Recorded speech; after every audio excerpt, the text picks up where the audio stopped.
Jack, how's it going, buddy? I'm good, man. Thanks for having me. Thanks for making it over here to the Terra Firma studios in the rain today. I like it. Is this a weekly thing now? We're gonna have like pouring rain in LA like every week. I'm tired of it. I think everyone's tired of the rain. It's a little bit ironic, right? I mean, we're talking about the rain and people are tired of the rain, but it's like we really need rain. Yeah. But what's crazy is like with how dry it's gotten here because of the drought, it's actually really damaging like all, you know, like the ground's not able to take that much water because it's been dry for so long. So you like getting sinkholes and stuff, and LA infrastructure is not ready for this much rain. It's not ready for this much rain. It's crumbling. Anyways, hey everybody, I'm Sam Andress. This is the Terra Firma podcast. This is a new show. This actually might be the first episode that airs. We'll see how good we do today. But I got my colleague, my mentor, and my buddy, Jack Holwahjian. Jack and I go way back. He's a businessman, owns multiple businesses, primarily a real estate and mortgage broker, escrow company, all kinds of things. And then, of course, as you all know, of course, I'm a real estate and mortgage broker as well. But Jack and I grew up in Burbank together. We have been LA lifers. So we got roots in LA. People are always surprised when I meet them. They're like, "You're from here? Like, you're really from here?" I'm like, "Yeah, like I'm really from here." Because like 50% of people are like from somewhere else and trying to become an actor or a realtor or something. Right? So how's things going, man? Things are great, man. You know, market's a little crazy, but things are good. Can't complain. Yeah, crazy weather, crazy market. Yeah. What have you been? Well, we'll get into the market and real estate stuff. Let's just talk about us for a bit. Like we were saying earlier, it's like such a new podcast. I'm not sure how good this is going to be to start, but you know what? It's important that we start. So maybe you'll be a regular guest. So let's just give people some background of how we know each other and how we're connected. So I guess, what was it, like maybe probably like 9 or 10 years old? Yeah. Okay. So we went, elementary school. I don't know if we went to elementary, but we were together. We went to junior high and high school together, but we were on the same like basketball team and stuff. Sidebar, we had do you remember our practices at, was it St. Robert's? Yeah. With or no, it was Bellarmine, right? Jeff, yeah. This is in Burbank. A lot of you people that are not from around here, you won't know what we're talking about, but what was his name? Ed Arana? Yeah. Ed Arana he had one of those red Acura Integras that were really cool back in the 90s. Cool guy, man. Early 90s. Here's our coach. I'm all those practices on the outdoor blacktop courts like flashing through my mind. Anyways, so Jack and I go way back, and then Jack's still in the greater Burbank area today. I'm up here in the North Valley, and so we have roots in the area. Crazy time. So tell me a little bit about what's going on, Jack. Like what do you have going on right now? Still doing it after 20 years. So you started what year?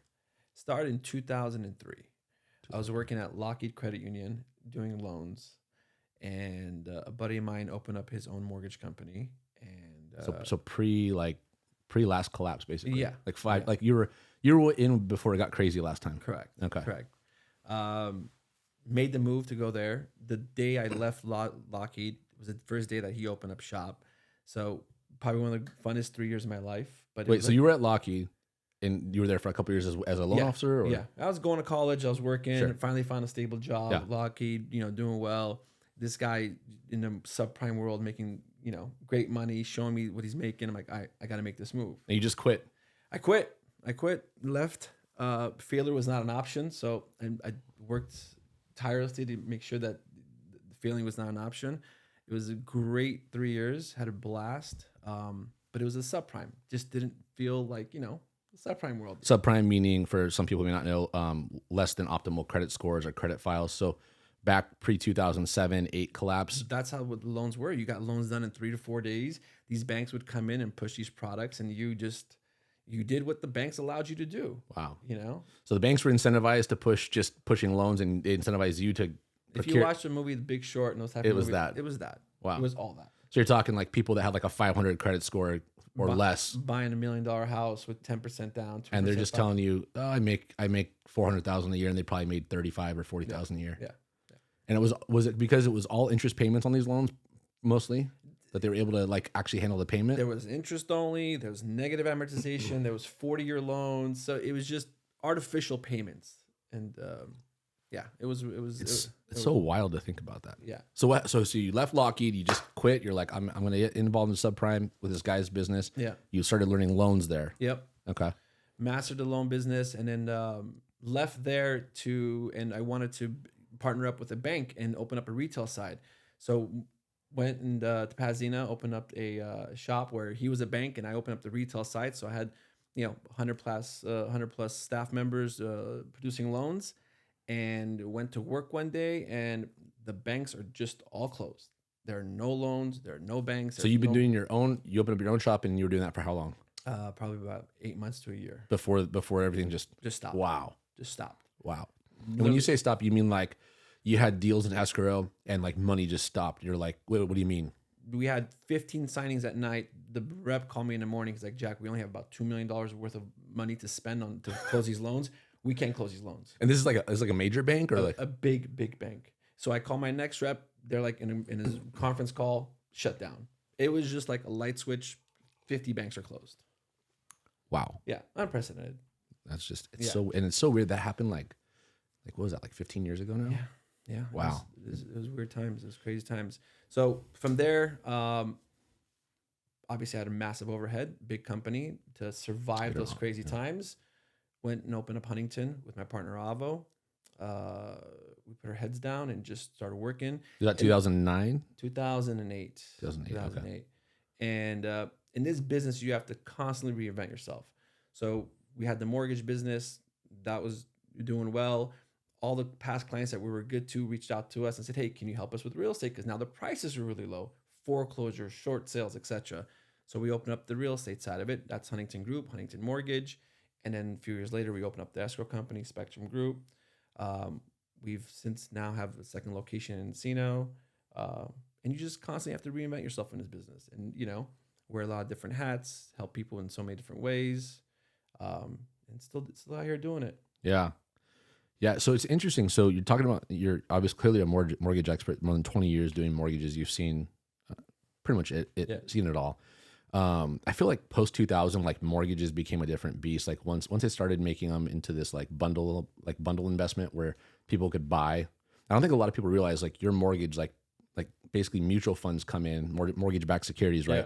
They bundle them, right? And they sell them basically like a, hey, there's 2,000 mortgages in this, residential mortgages, and you'll get an average of 3.5% interest on them. Correct. And people think, well, it's people's homes. They're not going to not pay their home. Yeah. Well, unless they all lose their jobs. Yeah. Right. Yeah. So it's a little bit weird how I think mortgages have become an investable, like people can invest in real estate in mortgages that people have taken out. Correct. Kind of weird. Correct. Anyways. But so this time around, I guess I should share a little bit about myself too. So I excuse me. So I did not have 20 years in the real estate and mortgage industry like Jack. So I come along, my background, I went to school at Azusa Pacific University, Fuller Theological Seminary. I was in the academic world, higher education, primarily in fundraising. I was planning to do a PhD. I wanted to teach. Then I kind of saw the way that higher education was going, and that's a crazy bubble in itself. We don't have to get all in that, but just the amount of student debt that's fueling these institutions that hire more and more staff on bloated money, basically, right? We'll see how that plays out. So I was like, you know what? I need to get out of this world. And I think I was about 30. So I'd been about a decade of working in higher education, nonprofit world, in primarily raising like donor relations, raising gifts, raising money. And it was funny because I was in my office and I had just gotten married recently, and we were I was scrolling on like Redfin, I think it was Redfin, and just looking at properties because we had just started talking, my wife and I, like, oh, hey, maybe we should consider buying a house, like we were living in Pasadena at the time. And, so anyways, it's like 2012, 2013, something like that. And all of a sudden I see your picture. We hadn't talked probably in like 10, 12 years. Yeah. And I see your picture and I'm like, you know what? I know Jack. I'm like, I'm gonna give Jack a call, because it's a weird thing when I had no clue about real estate brokers, realtors, mortgages. I had zero clue about that. I was pretty convinced I'll never be able to buy a house because it was so darn expensive. Yeah. And so I was like, okay, well, I'm gonna call Jack because like you click on a link and you don't know who you're gonna get. You get 10 people calling you all at once. And so I saw Jack. I'm like, I know Jack. Jack's gonna explain things to me. And man, it was eye-opening because from our first conversation, I mean, we did this stuff about catching up and all that, but it was really impressive. And this is like, talking about like being a business person, like you're saying, reinventing yourself, like just giving concierge, like client service. Yeah. Like caring about the person. Like there's some agents that I've interacted with, like you can tell they don't really care about the person, they care about the deal. Yeah. Right. And they're just every question, everything they're doing is like, okay, how fast is this deal going to close? How much do they have? Like, let's just do that. Right. And the deal's important, but you got to care about the person. So the number one thing I learned from you, even while I was a client of yours, was listen for, what's the motivation for why this person wants to buy a house? What's the variables they have in place to qualify? And what was awesome is because very few people do sales, real estate sales, realtor, and mortgages. And because you're a broker, we're brokers, we can do both. It's more complicated than that. But it was so nice that like you were able to just point A to Z, walk me through it all right there. I didn't have to talk to 5 or 6 people. Yeah. It was amazing. And so it was just that stuck out in my mind. Like, wow, like I went from like not having a clue, like literally stupid, to like one call with you. And I just felt like, okay, wow, Jackson moved this forward. And I think it was like the next day you had the approval done. And it was a complicated thing because it was like, I had some other family involved with it and this, that, and the other. So it was just reassuring. I was like, I felt like you were like a not a salesperson, but like an advisor. Yeah. We wear a lot of different hats in our business. Yeah. And again, I've been dealt with first time buyers to the high end and everything in between. And you got to look at every single deal as if it's your own. And you got to genuinely care for the person. And when you do that, the business just keeps coming in because you're doing it for the right reasons. Correct. You know? Like, what do they say? Like, how you make people feel in your first interaction, like you can't go back from that. So like the first interaction they have with you is like paramount. Like that's going to dictate how they feel about you for the most part forever. So, and then hopefully, you know, with us, you knocked it out of the park. I mean, look, the Terra Firma studio is right in the house that you sold me. We're here, man. You know, this is it. So who would have known 10 years later or whatever it's been. But anyway, so from that experience, while working in higher education, thought to myself, you know what, that's really crazy. Like real estate, you know, Jack was driving a brand new Range Rover, not to, you know, put you on blast there, but you had a really nice car. And I was like, I had no clue how realtors even made money or got paid. And so the more I researched it and realized, well, what I do in higher education is basically sales. I just have to sit in these boring meetings and listen to people talk about nothing and then raise a lot of money. And I don't really get compensated appropriately for like what I'm being asked to do.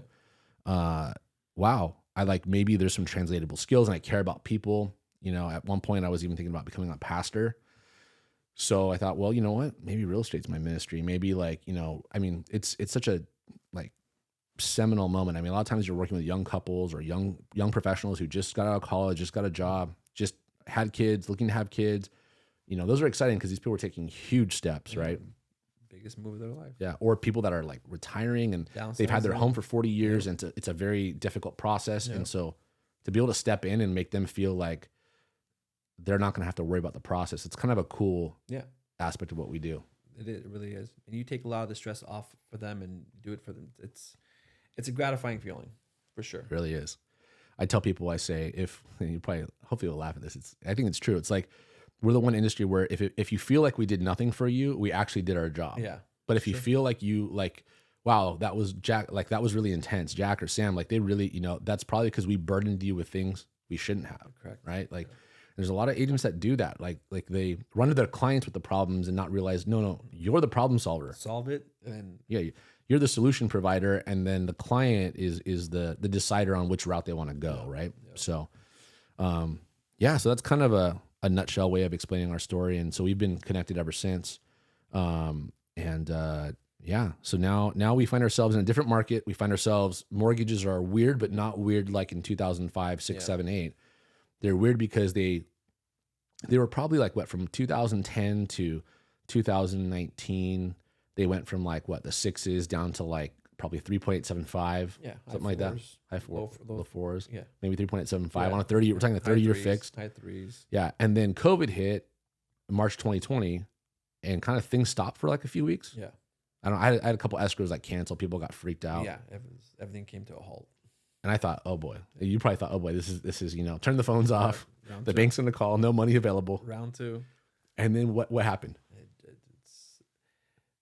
It just took off. It was like a rocket.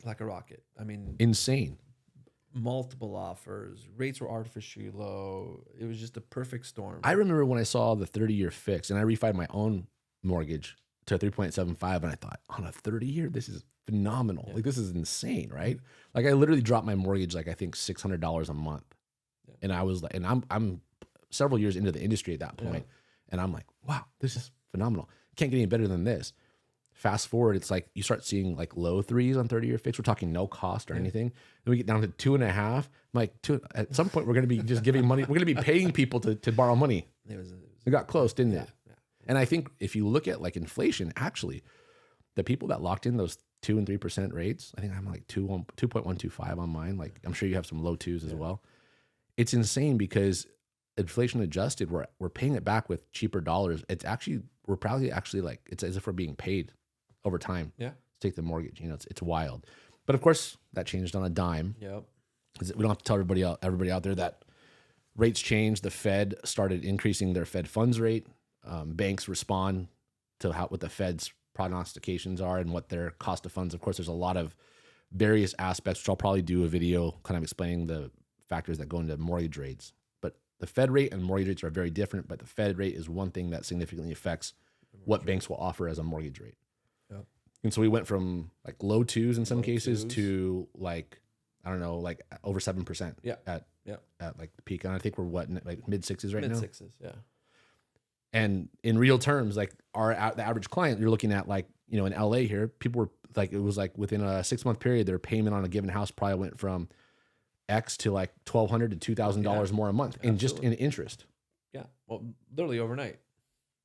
Did you have anybody that was like in escrow selling their house and then everything changed? Because I had that happen. No, but we had a lot of people that now are not.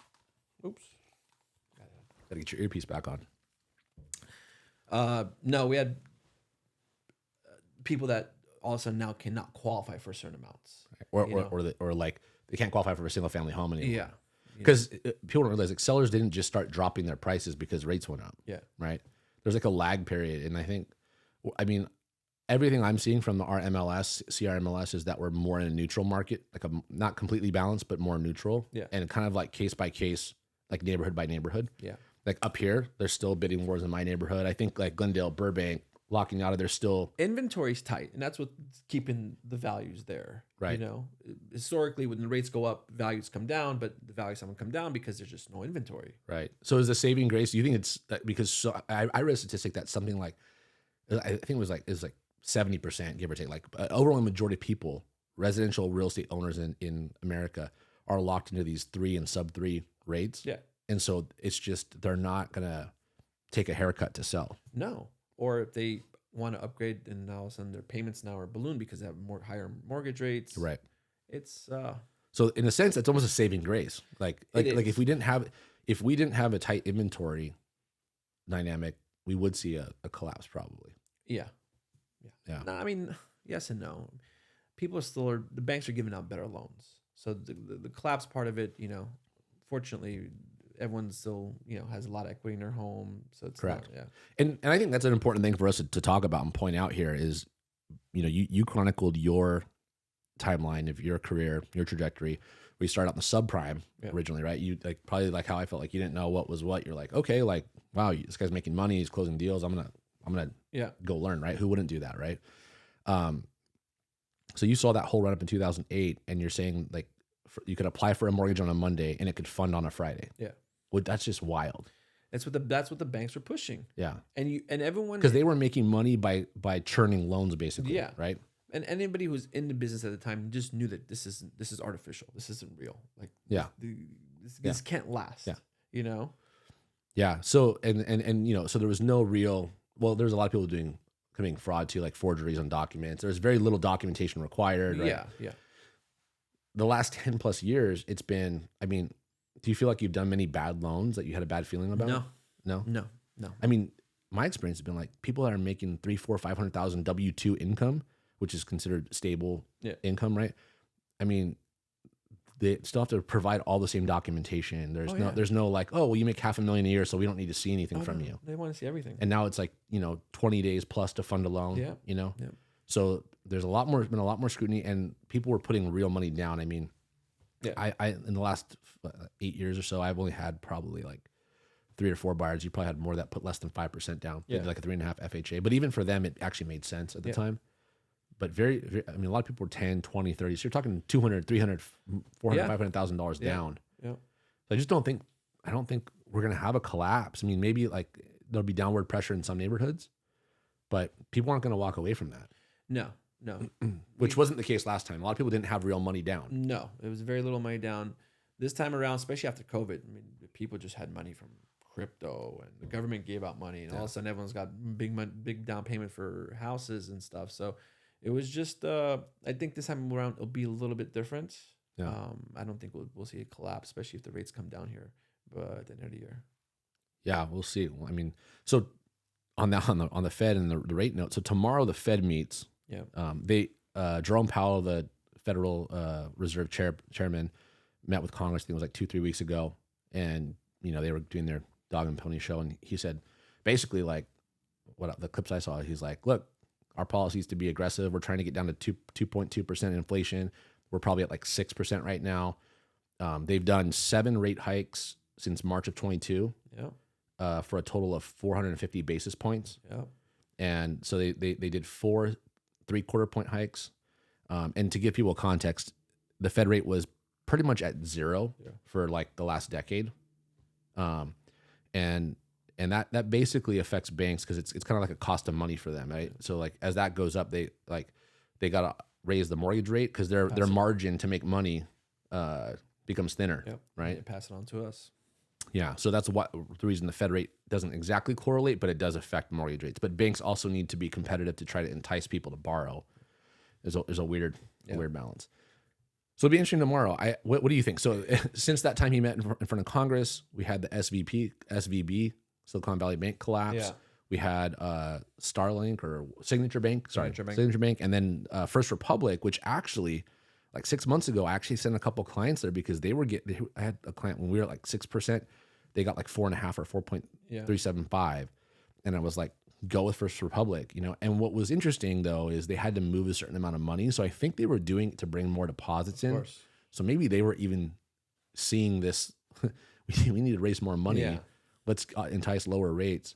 And I just saw. I think it looks like First Republic's going to be okay. They're good. They're gonna get saved or something like that. Somebody's going to buy them out, recapitalize them. But so I don't know. So tomorrow, everybody thought it was going to be a 0.5 point increase tomorrow. Yeah. Which would be the 8th increase overall. What do you think is going to happen? I think it's being more closer to a quarter. A quarter? Yeah. I think he's going to scale back and not be as aggressive. It's the right thing to do. It's like a weird balance, right? Because like what's crazy too, not even mortgages. Every time the Fed raises the rate, credit card rates go up. Yep. Car loan interest rates go up. I mean, people paying 10, 11% for a car loan, that's wild, man. Like somebody with like 800 credit like us, probably still paying 5.5% on a car loan when it was like 0.9, So, although I have seen some places like, I think it was like Dodge Ram or different places that are like, for, approved credit, like 800 or whatever, we'll do like their own bank will give you better financing because they want to move a car. Yeah. Just weird times, man. I don't know. So you think quarter point tomorrow? Quarter point tomorrow. Yeah. Okay. And then hopefully, I don't know when the consumer price index comes out, but we'll see what the inflation numbers are. Yep. I think that the job report's going to come out too in a few months, and I think that's going to obviously have the effect on the rates as well. And I think we might see some things come down soon. Right, because a lot of companies have been announcing job cuts. Amazon, Google, a lot of places have done that. And what's interesting too is now, you follow these headlines and stuff, right? And it's interesting because everybody got used to working at home remotely, which that's great because I mean in LA, a lot of people have an hour and a half commute each way. So to be able to work at home, that's 3 hours. That's 3 hours of your time that you reclaim. And so people get used to that, and they're thinking, hey, I'm just as productive or more productive. And then now companies want people to come back 3 or 4 days, which is probably not unreasonable. No, it's not. But now they want to come back. But now they've also, all these companies discovered in the tech industry, it seems like tech space, like there's a lot of bloat. There's a lot of like, what are we paying this guy to actually do? And so they're cutting it out. Large numbers too. Yeah. It's really weird, man. Yeah. Let's talk about, let's bring it back into real estate. So when the market was fever pitch, you saw a lot of companies pop. Was it like Rex? What was the other one that was from here? Like Purple something? Open Door. Like all these discounters and stuff. And so it's so interesting because like when any industry is taking off like a rocket ship, you get all these like, kind of like schmarmy car salesman type companies coming in, promising the world. And then when the market changes, they're nowhere to be seen. Correct. There always has to be some sort of a human element involved with real estate. Right? Yeah. Remember like 2 years ago, everybody's like, oh, this is it. Like realtors are going to be obsolete. Like nobody's going to have a need for a realtor. It's all online. And, Open Door will sell your home for you at a steep discount for themselves. Yeah. Right? So I don't know, man. I could be stupid. You got AI and all this, but at the end of the day, we're talking a physical asset. Yeah. I mean, even I think last year, the year before, Zillow was buying up blocks and blocks of homes and overpaying for these properties, doing a little quick remodel, putting it back on the market, and selling and not selling at a loss. Yeah. And I think that they lost like 500 million doing it. Yeah. So folks, Zillow does not know a thing about real estate. They aggregate data. They are an advertising company. Let's just be honest with the people, Jack. What is Zillow? Zillow is a company that advertises real estate listings and then sells advertising back to the realtors so they can get you to work with us. It's an advertising company. It is. It's not a. They're good at what they do. They're not good at selling real estate. Stick to what you're good at. Yeah. Do you want to work with a company that lost $500 million selling real estate? There's a lot of them though. Open Door, there's quite a few of these companies out there. I know. And I think Purple Bricks, that was the one. Purple Bricks, they collapsed. Rex, I don't see anything about them anymore. So I say all that to say like the value of guys like you and me, and of course women colleagues in our industry that are seasoned professionals, there's just going to be a need. Like I don't see a time, I've never worked with a buyer who doesn't feel relief when I meet them at a property and I walk up with them and I'm like, oh, look, this is a Tudor style home. Has the roof is gabled, so it's on a slope. You don't shingle. That's the advantages there are typically it's lower cost to replace. You're going to get good water runoff, things that people don't see, right? Hey, it has a gutter system, or it doesn't have a gutter system. That's why there's all this water damage on the fascia board. Nobody's like that. They're just excited. I'm going to get a house, And so you're just like, we're the people that are there. We should be at least. Hey, this is just so you know, like great house, great location, but it's going to need a new electric panel. We'll have an inspection done, but I'm going to let you know up front, like, hey, before you jump into this is some things to consider. I mean, I do that. I assume you do that too. We're their trusted advisor. I mean, you mentioned it earlier, like concierge service. When I meet, whether it's a developer, I'm going out and getting insurance quote for him. If a seller wants to sell, I'm getting landscaping done for him. I'm getting staging done for him. I'm getting, the whole thing with buyers, getting them pre-approved so we know what they qualify for. So when we're going out looking at homes, they know forget what they qualify for, what they're comfortable with. Yeah. Because what you qualify for might not be what you're comfortable paying. So you kind of want to advise them, put them in the right positions. So exactly, that's so true. And I've done that before too. It's like I always tell people, you want to buy the most house you can afford in the best neighborhood, and by best it's subjective, but desirable neighborhood. It may be schools, it may be location, or both those things, or whatever it may be. Or like I tell like a lot of younger couples, they're like, oh, we're fine with the 2-bedroom house, and it's like, okay, but like you might want a 3rd bedroom. I know going from a 1-bedroom to a 2-bedroom house is a big deal, but you may not want to move in 2 years. Yeah. So I always tell people it's not always bad to have that extra space. Trust me, you'll fill it up. Yep. But then sometimes people can go overboard, and you realize like, yeah, these people can qualify to have a $4,500 a month payment, but is it prudent? Yeah. Like, and it's the client decision at the end of the day, but we got to feel good about being that like eagle eye, like looking at the overall picture, and then of course, even when we're doing properties, like telling people like, hey, I'd love to sell you this house, but I personally wouldn't buy it. Here's why. Everybody's got different risk tolerances, but I got to do my duty and inform you of this is why I think there's considerations here and why I wouldn't buy it. 2 times stand out for me where clients are just like, I'm blown away that you're here to sell us a house and you're telling us not to buy this house, or you wouldn't buy this house. And they're like, I appreciate that. Like, I feel like you're going to do your best to like not let us jump in any pitfalls. Yeah. And that's why our phones ring again, because we have referrals and people come back to us, because I feel like the consumer consents if someone's just after a check. If you just genuinely care, and again, talk yourself out of a deal because there might be alley in the backyard or whatever the case is, and you just inform the client, hey, this is not, we could do better. 100%. And sometimes it's like I had a recent one where it was like, the client ideally wanted a larger backyard. Who doesn't? But they bought a house that had a smaller backyard, like an oversized patio area, basically. But they wanted to be in this specific neighborhood, and the house itself was great. and it was a consideration at first. They're like, yeah, no, I don't think we're gonna write an offer. And I was like, okay, that's great, guys. They came back like a week later and they're like, you know what? We've looked at the limited inventory. We really want to be in this neighborhood. The house lights out, like turnkey. It's everything we need. We'll be okay with a smaller backyard. The community has a pool we can use, and it's close to like our street, like our lifestyle things. Yeah. And so that went on. So I said, okay. I said, like, that's a reasonable. We're always making trade-offs, right? You know what I mean? So I mean, even people that are building mega mansions, they have to make decisions, and you know, maybe you don't get that extra sport court or whatever, but you know, there's no perfect house, right? And then you build it. Well, you're even in development. You're involved with some big time developers, and it's like there's after you do a development, you're like, oh, we should have done this, or we could have done that. Yeah. And these are people that this is all they do, right? Yeah. So compromises, right? What's important? It's important. Does it check off a lot of the boxes? Right. Right. We try to. I tell my clients, look, I want to get you like at least an 8 out of 10. Yeah. You know, if we can go 10 out of 10, like we'll try to. Perfect. You know, but 8 out of 10 is doing pretty good. Yeah. You know, and you just gotta figure out what those 8 most important things are. Yeah. Yeah, man. Sorry, I'm getting a little bit of congestion here. No worries, man. So, is this your first time on a podcast, Jack? It's my first time. What's the experience like? It's great. It's fun. You know. Yeah. It's cool. A little bit out of your element. Well, you'll get warmed up. Yeah. It's good. I like it. So, let's see. What else can we talk about of import? We've talked a lot about real estate, our background. We talked about the market, client service. What do you think are some things that would be worth mentioning? I mean, I have a couple things percolating, but I'd love to hear what's kicking around in your mind as you're going about your days.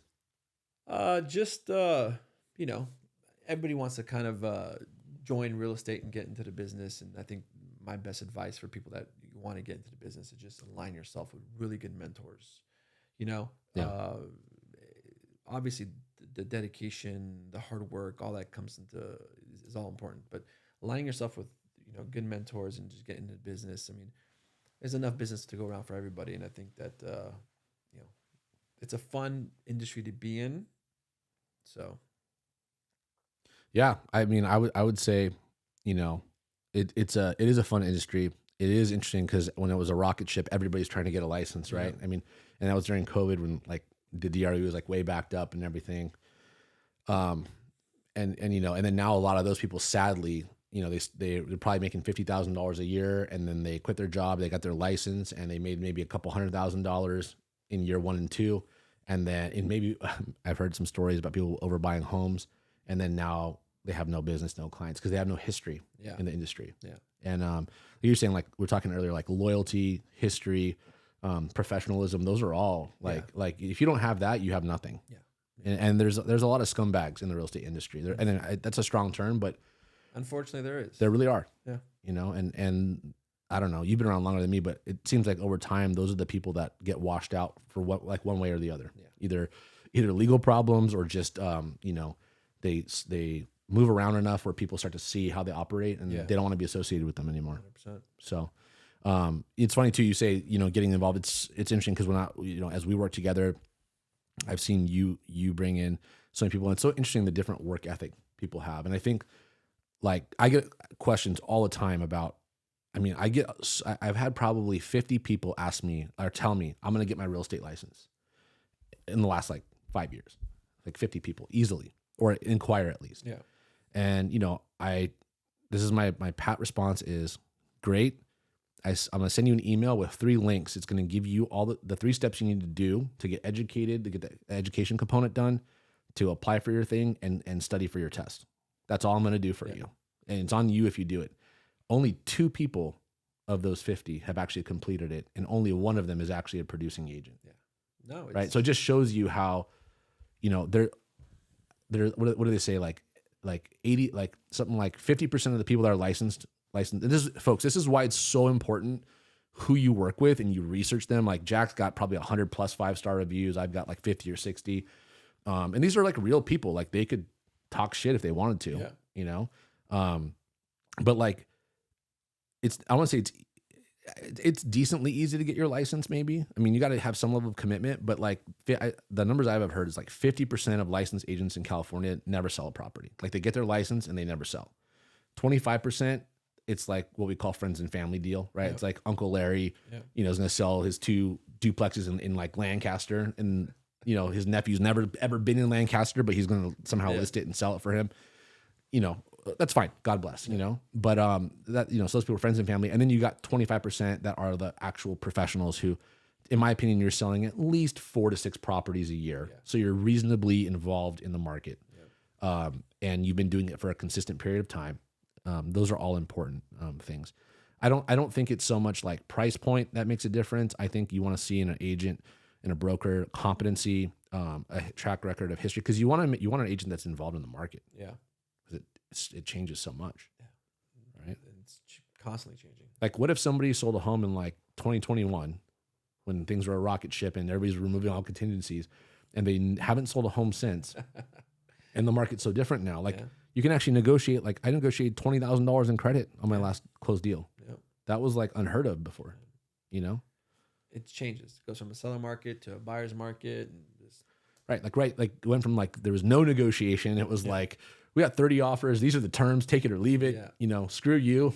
No, you can't come see the property. If you want it, write an offer. To now, it really is a negotiation. We got to tell sellers like, hey, you got to get creative. Like, you got to maybe consider paying for the buyer. If it's the right offer, give them a $20,000 credit to buy down that rate where they need it to be. So they'll give you the 1.5 you're asking, but you need to give 20 grand back. So they're at a more reasonable payment. And where that was unheard of before. Now you have to be more creative when you list the property. You just can't put on MLS and wait for the phones to ring. You got to canvas. You got to do stuff that you normally wouldn't do to get stuff sold. Yeah. So being a business owner, and particularly in real estate, these people I was talking about. I'm sure if I've had 50, you've probably had 500 come to you, and probably like less than 10 have actually stuck. Right? Yeah, I'm one of them. But it's so interesting. I think most people are coming from like a paycheck W-2 world. Yeah. Nothing wrong with that. But at those jobs, like, you get paid. If you show up on Monday and you don't do anything till 11 o'clock, you get paid regardless. Yeah. You get paid the same salary, right? But if you show up, if you're a real estate licensee and you show up to the office and you sit there and drink coffee and eat donuts and, play Tetris on your computer for 3 hours, it's not really moving you towards your goal. No. Right? That's what I tell my teams. What you do today, you'll see results in 3 months from now. Right. And that's what's so tough about real estate, is because you're essentially your own boss. No one tells you what to come in, what to wear, what to do. You have to be disciplined and true to your craft, and just, really truly grind to see the results. Yeah.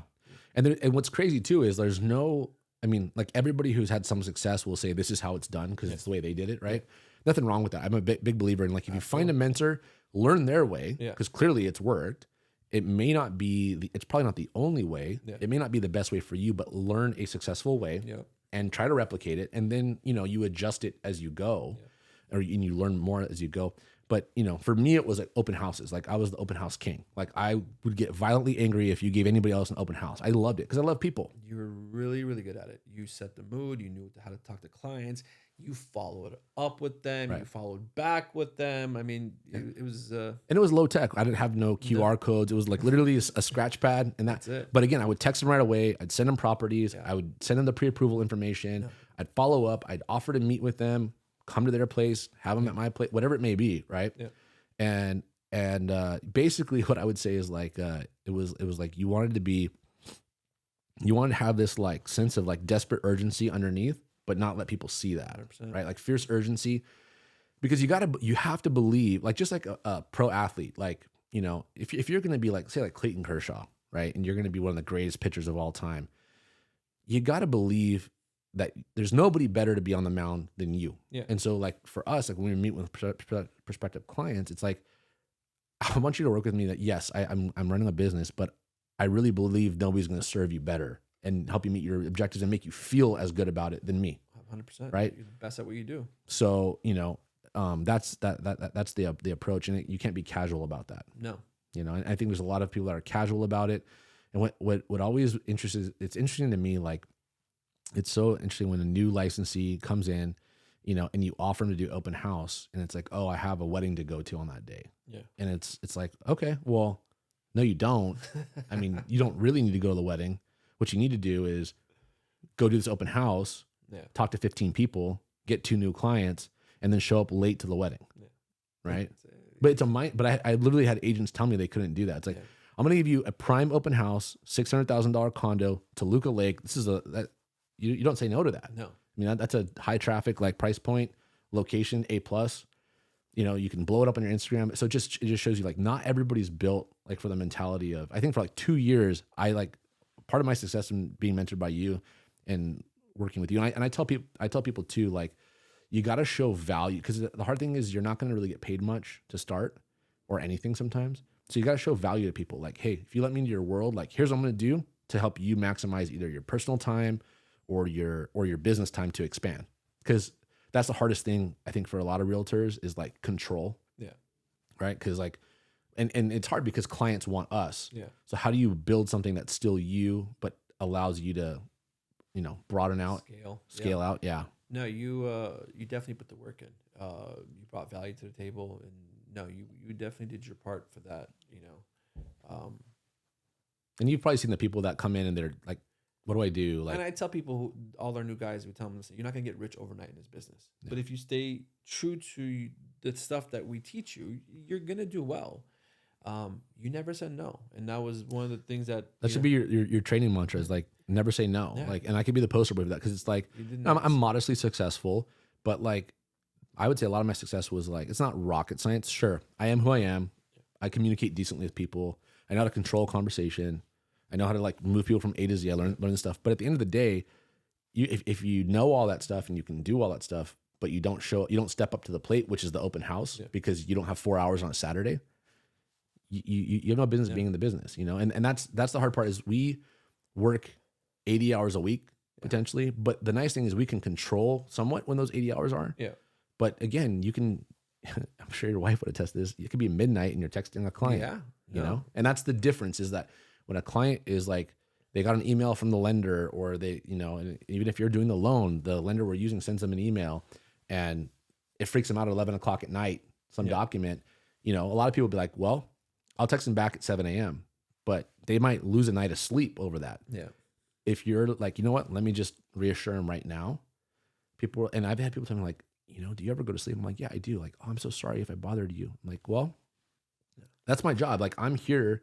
I would prefer not having text at 11 o'clock at night or midnight. But again, I'm here to serve you and keep you informed. And this is, it's the psychologist role we play. Absolutely. And again, in my younger days, I probably put in a lot of hours. Now with the family, I have set hours where, okay, you know what? Now it's like family time. And then after the kids go down, you're back at it. Sure. But our job is, you do work 80 hours, but you also have the luxury to take your kids to a Disneyland in the middle of the week, or go on vacation, or play golf in the middle of the week, But there's a balance. Everything has to be a balance. Sure. And our work too it's people work, right? Yeah. So really, you can justify just about anything if you're good, like golfing, or some people are part of like spin and cycle clubs and stuff, right? Like, I tell people, like, get involved in your community. You don't, like, old school is like you join the Kiwanis Club or Rotary Club, which is like, that's fine, but like any club, like a gym, a yoga class, whatever you do it consistently, meet a consistent group of people, right? Or at least a random group of people that you can engage. I mean, I've got so many clients just from golfing. And so it's like fun. I'm out there. We're fortunate we can work while we're out and about, and we get to meet people. That's the best part about our job. So I'm trying to think of a couple other things that we were talking about. I know we're coming up on about 45 minutes here. I don't know does it feel like 45 minutes to you? No, it's flying by.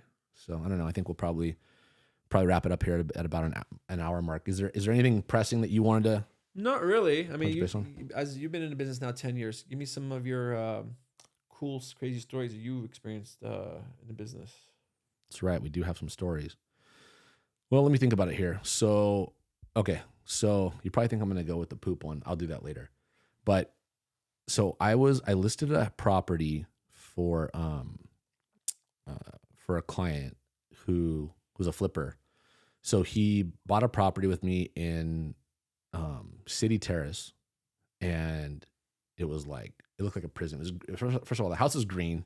It had like wrought iron metal, like you had to like have 4 keys to like get in, So I'm like, okay, well, maybe it's just an older person who was just like paranoid.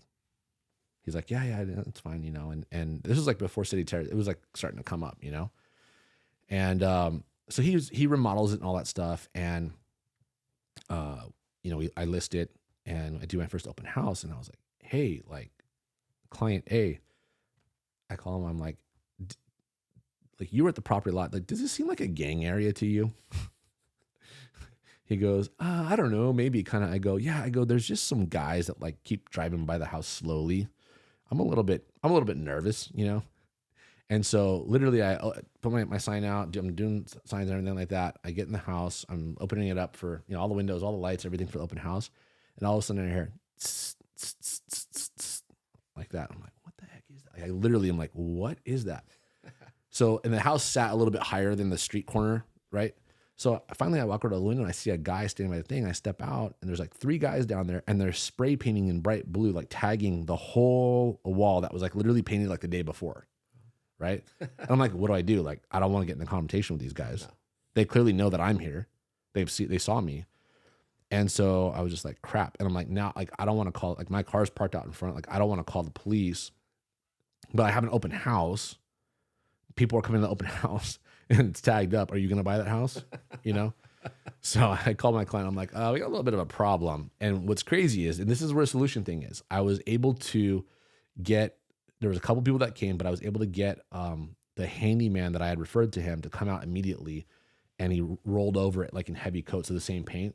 So we got lucky there. But that just shows like when you have a network of, people. But like it was crazy. Like I was just like, are these guys gonna like, I was a little bit nervous about like them painting over it because like I'm assuming they're in the neighborhood, and like he was a little bit worried too about like, I don't know, didn't know what to think, So we go into all types of neighborhoods and we really do see some weird things. Yeah. What have you have any crazy stories? I had one this weekend. We had an open house in a property. The seller, they've moved out since. He left something at the house, so he goes to the house before our open house, and there's a homeless guy sleeping in front of his front door. Wow. Where's this property? Lakewood. Lakewood. Yeah. Down the 605 there. Yeah. Basically almost Long Beach, right? Yeah. And nice part. Sleeping on the front door? Sleeping right in front of the front porch. Wow. Yeah. He obviously gets him out of the property. Hey, you can't come back, yada, yada. We have an open house literally an hour later. And again, this is a really nice part of Lakewood school. I just sold one last year in Lakewood, yeah. So and we go through a lot of neighborhoods that we normally wouldn't go to unless our work took us there, right? You mean on a Saturday morning you don't drive down to Lakewood and just take a walk? Kids love it out there. Yeah. Yeah, I had another one just a few weeks ago. Unfortunately, LA City has they're very pro tenants, and to the extreme, right? Yeah, yeah. So, a client of mine wants to now sell his property because the tenant's not paying, and I'm like, okay, we try to obviously navigate through the whole thing, and now this guy does not want to let anyone into the property to see the property. He won't let an inspection happen. We deal with a lot of stuff that behind the scenes that people don't see. Yeah. But yeah, this guy did not let anyone into the property, would not let us do an inspection, made a scene when we were there. It's like, so this just shows how glamorous being a landlord is, right? And he hasn't paid it in 2.5 years. Yeah. Yeah. That's the wild thing to me is that like this, look, I get it that it's hard out there. Things are expensive, but it still blows my mind. And it actually blows my mind that it doesn't blow more people's minds that the government, so I think a lot of people think that people that own like rental properties, like just own them free and clear and they're just rich and, they print money. Like a lot of times too, renters are unaware of how expensive property taxes are. And they're unaware that like a lot of times people took a risk. They put $150,000 down, they bought a duplex and, they have a $800,000 or $1 million mortgage. Yeah. Right. And property taxes. Yeah, they're just regular people. And upkeep and insurance. Yeah. And all these things, right? Like they might have, $80,000 in expenses a year on that property. Yeah. Right. So people don't realize that. They're like, whatever, you're charging me $2,000 a month. And they don't make the correlation on like, as property taxes rise and cost of repairs rise, all those things rise, landlords have to raise the rent. Otherwise they'd be losing money. And nobody, I don't care who you are, you can hate rich people, but nobody's going to open a business where they willingly lose money. Yeah. Why would you do that? Like, and it's weird to me that a lot of people don't get that. They don't make that correlation. But what's crazy, I think about this mind-blowing thing that the government just said, you don't have to pay your rent. Yeah. and they can't kick you out. And that's, I personally would hesitate to own property. I know you own a lot of property. I have clients that do. I had one client that sold for that very reason. They got the tenant out, but it was very difficult. Yeah. And they're like, I'm just going to put it in something else, And I think in some ways that's the goal of the government, and especially in California and the city governments, is they want to, they don't want, and because the other thing too, I've been reading online a lot, is there's people that like now they own properties and they just don't rent them. They just leave them empty. It's happening. There's also stories of people just going in and squatting when they see a vacant home. Well, they do that too. Yeah. And what's crazy is they have squatters' rights. Yeah. Like you'd think like if somebody comes into your house that's vacant and just starts squatting, you can just like by all means necessary kick them out, drag them out, whatever. Yeah. No, you actually can't. You actually could get in trouble for that. They can claim squatters' rights, and then you got to go through a legal process to make sure that they're not. So they could stay there weeks or months until you can actually get them out. I've experienced that as well. Yeah. So a lot of people don't know. They people watch HGTV and they see like it's glamorous and all that. There's a lot of risk involved in owning property and renting it. Still continue to buy it. And an American dream is to own these homes and have rental properties. But again, the government makes it very difficult. And at the end of the day, it's mom and pops that are owning properties. It's not a corporation that cash flush. Yeah, it's a mom and pop bought a single family home or a duplex or a triplex, and I think that's the important point you make, because I don't think a lot of people realize that it's when you say mom and pop, it's a husband and wife who went to college, maybe went to grad school, either opened a business together, or they're high earning professionals. Yeah. They bought their house. They did everything they can to save $100,000-$200,000, by living a lower lifestyle than they could if they wanted to, right? And they come to us and they say, we want to buy like a duplex because our parents had a duplex and they made, they paid it off, and they, it was great for their retirement. And so what's wrong with that? Like, why? These are not evil individuals. These are people doing things the right way. Successful people, or their accountant tells them, hey, you know what? Your income is so great. Maybe buy an investment property. Exactly. Attorneys, doctors, lawyers. Depreciation on it will help your taxes, all that. Yeah. So it blows my mind. It's like, it's what anybody would do if they did things the right way. They would do that. But you have a whole class of people, especially in LA, I call them the grievance brigade, right? And it's like, they're mad about rents are high and this is high. And they are. I'm not going to lie. And I get it. Dude, I'm a white guy, so everybody assumes that I just grew up with like a silver spoon. Yeah. Like, you can test that. I grew up in a 2-bedroom apartment in Burbank with my mom, who's a preschool teacher, on how we had housing assistance. Yeah. Right? Okay. Look, I'm not saying I grew up like in Tijuana, on a dirt road. Yeah. But, it's all relative. But for a white guy who grew up in Burbank, I was not on the high end of the privileged, end of the spectrum, right? So, I rode the bus, okay? That's all I got to say. It wasn't as crazy as it is today. I would never ride the bus today. I'll walk first. Don't do it. But still, I rode the bus, And so I say that to say I get that things, I maybe don't get today 20 years later the same. I'm sure it's probably worse in some ways. But what did I do? We all got to carve our own path, right? I was like, you know what? My mom didn't go to college. I'm going to go to college. So I went to college, right?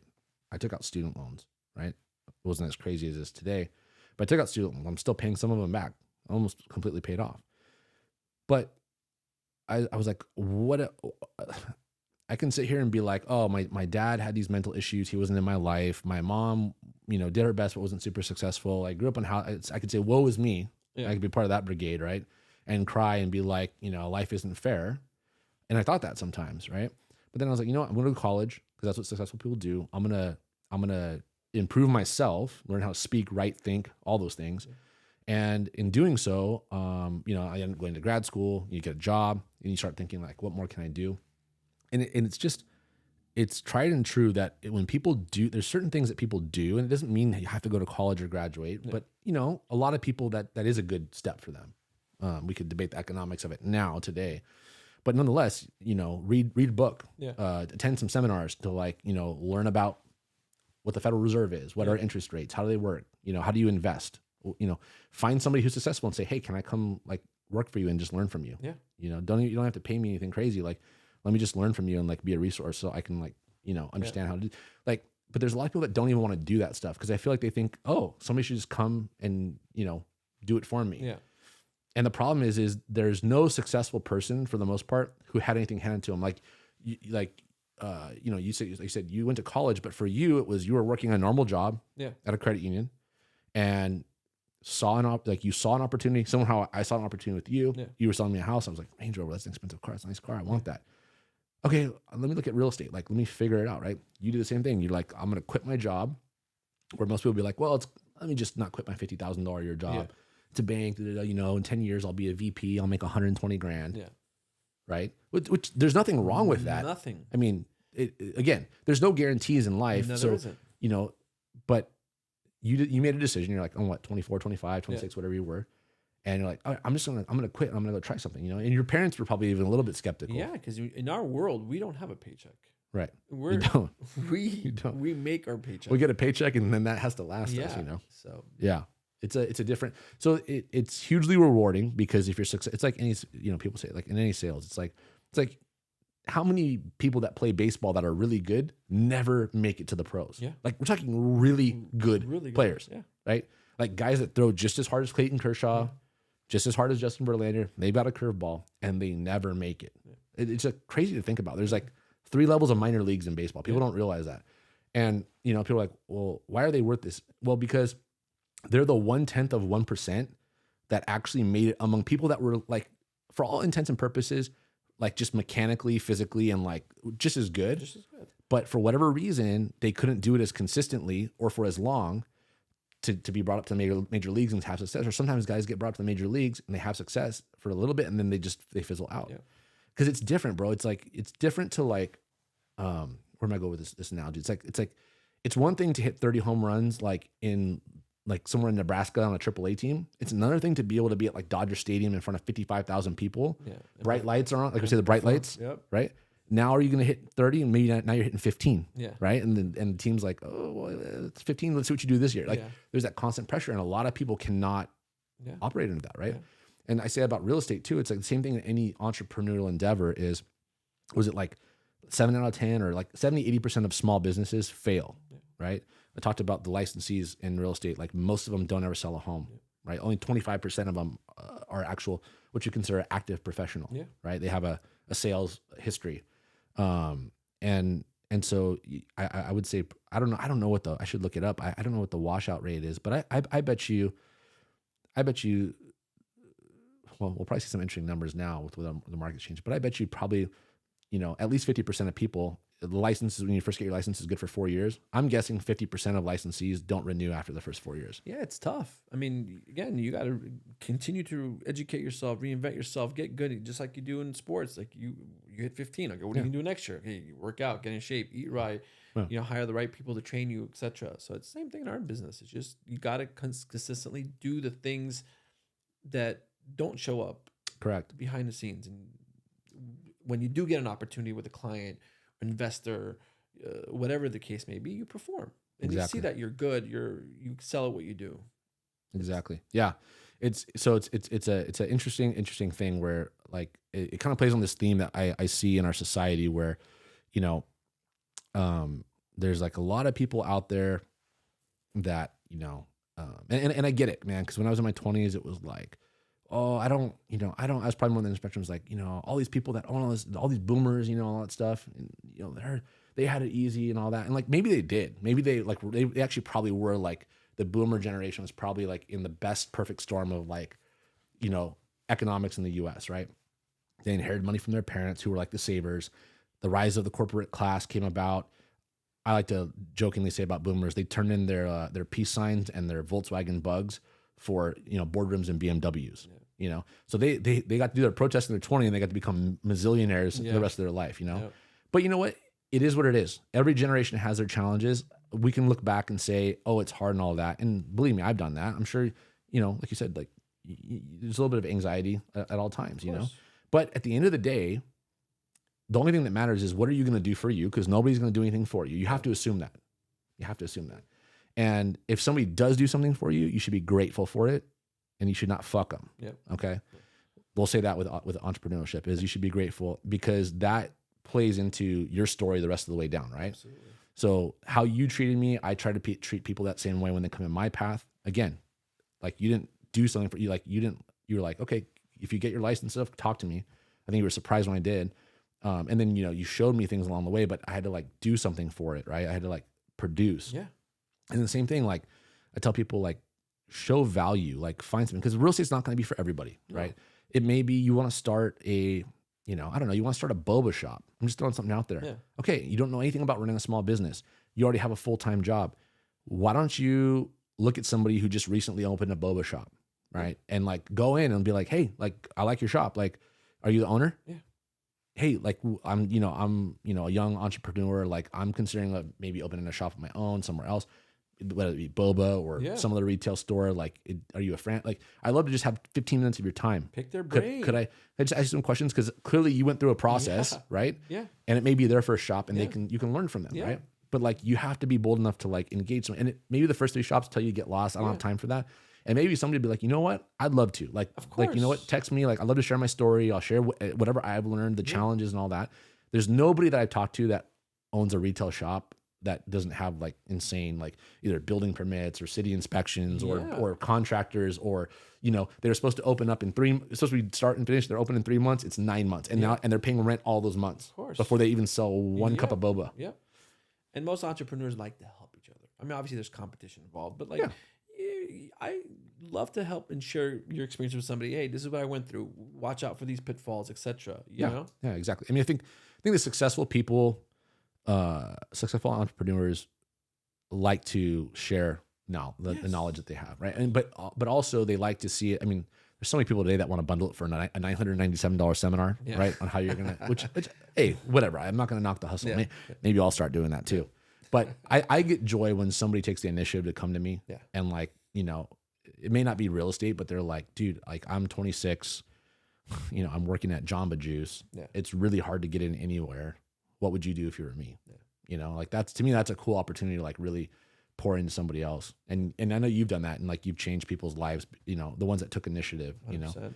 So that's our encouragement to those of you that are entrepreneurs out there, those of you that are like maybe stuck in a job or you don't know what your next step is. Like you're not a doctor, a nurse, or like on a specific, career path. And you're just like, I don't want to continue on at my 9 to 5, they're making me go back to the office now. What can I do instead?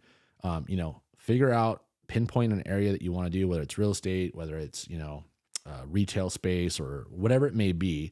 Research where you think strong incomes can be earned from running a business, and then track down people that you can engage and see if they'll share knowledge, and then take a first step, and the key thing is you're not going to be a millionaire overnight. There's very few. And if you are, it usually doesn't last. Yeah. Right. So the most wealthy people, they're doing brick by brick work, and then it happens and it looks like it's overnight. Like Elon Musk, even like there's a lot of years where people like laughed at that guy. Like even Jeff Bezos, like, sure, we can shit on him because he's like the richest man in the world, and all this, but like, and maybe he has a monopoly, but he was working in an office setting in New York, and people thought he was crazy selling books online. Yeah. Who's laughing now? Look at him now. Yeah. And you got to think like that guy was just like brick by brick focus, like an insane amount of focus, like people laughing at him, investors like, oh, books are going to go away or whatever. And he knew, no, this is just a portal. We're starting with books, but this is a portal to put everything online, and that was what, like 25 years ago? Yeah. So, again, these are huge examples, but again, it always started with somebody that brick by brick, very few guarantees or no guarantees, and they just stick at it, and they have a dream and a belief, and they go and do it. And again, it could be the Jeff Bezos of the world, or it could be, the Jacks of the world, the Sams of the world on a much smaller scale. But again, nobody moves forward if they don't step out and do something. So that's just kind of my rant on entrepreneurship. I like it. We're hitting the hour mark. I think this is a good amount for our first episode. What do you think? Or any final thoughts? Anything you want to bring up, and we'll wrap it up? No, this was great. Glad to be the first Terra Firma podcast guest, and this was great. Awesome. And I should say too, like maybe I'll get a question asked by somebody at some point. What's terra firma? So it's from the Latin word meaning solid ground. So this is a real estate podcast, but it's really an eclectic show. We're going to talk about a lot of issues and have meandering conversations. And so when we buy real estate, we want stuff on terra firma. We want solid ground. We don't want backfill. Although I'm looking at my neighbor's house and their house is on backfill. I found that out from another neighbor. We won't tell them that.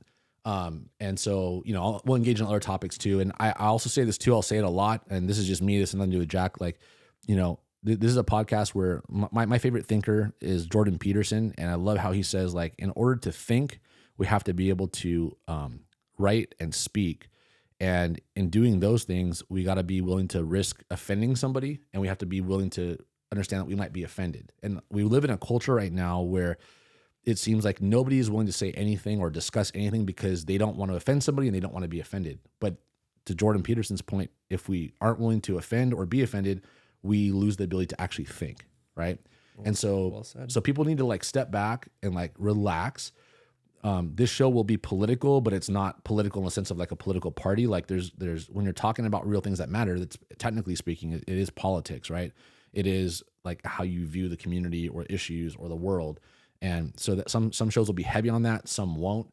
But again, if you can't handle that, that's great. This probably isn't for you. But just know it's not politics like Democrat, Republican, like trying to align with a side. Common sense It's issues based, you know, and working it out from like our perspective. And sometimes we're not gonna, my guests and I are not gonna have it all right, but we're gonna just discuss things as we see them, you know, from our vantage point. So that's the goal. Jack, thanks for taking the time. My pleasure, man. Thanks for having me. Enjoy this wet weather we got going on outside, and we'll do it again sometime soon. Awesome, man. All right. Appreciate you. Yep. Thank you.